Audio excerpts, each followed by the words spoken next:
पुनः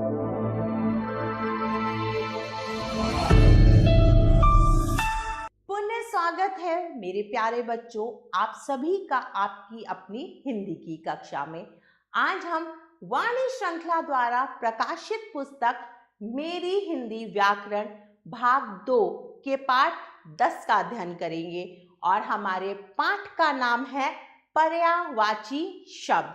तो चलिए पढ़ते हैं अपना पाठ। प्राय हर शब्द के लिए एक अर्थ होता है, लेकिन एक ही अर्थ के अनेक शब्द भी हो सकते हैं। जैसे मनुष्य, मनुष्य को हम मानव, नर, आदमी, इंसान कहते हैं। बाग, बाग को हम वाटिका, कुंज, उद्यान, बगीचा भी कहते हैं। सूर्य, सूर्य को हम दिनकर, दिवाकर, भानु, भास्कर भी कहते हैं। एक अर्थ के अनेक शब्द पर्यायवाची कहलाते हैं। इन्हें समानार्थक शब्द भी कहा जाता है। कुछ अन्य शब्दों के पर्यायवाची याद कीजिए। घोड़ा, घोड़े को हम अश्व, है, घोटक भी कहते हैं। घर, घर को हम सदन, भवन, ग्रह भी कहते हैं।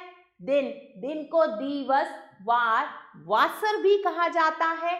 चांद, चंद्रमा, राकेश, इंदु, भगवान, ईश, हरि, ईश्वर, हवा, समीर, अनिल, वायु, आंख, नेत्र, नयन, चक्षु, फूल, पुष्प, सुमन, कुसुम।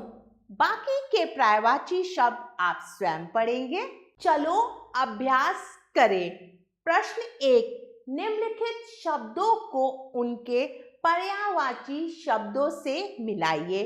अब शब्द दिए हुए हैं, हमें उनको उनके पर्यायवाची शब्दों से मिलाना है।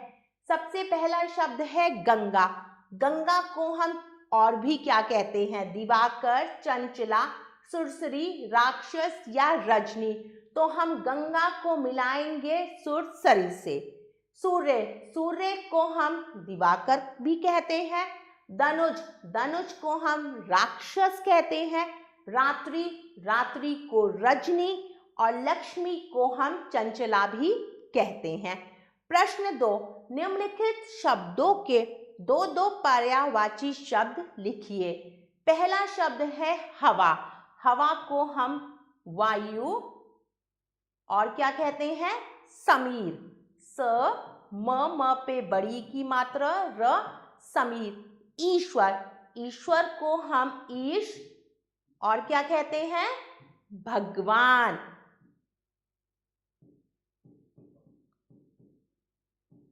घर, घर को हम और क्या कहते हैं? घर को हम गृह भी कहते हैं और सदन भी कहते हैं। से, दे, न, सदन। बाकी के शब्दों के पर्यायवाची आप स्वयं लिखेंगे। प्यारे बच्चों, इस पाठ के अंतर्गत हमने पर्यायवाची शब्दों का अध्ययन करा। आशा करती हूँ आपको यह पाठ बहुत अच्छा लगा होगा। हम पुनः फिर मिलेंगे एक नए पाठ के साथ। तब तक के लिए आभार।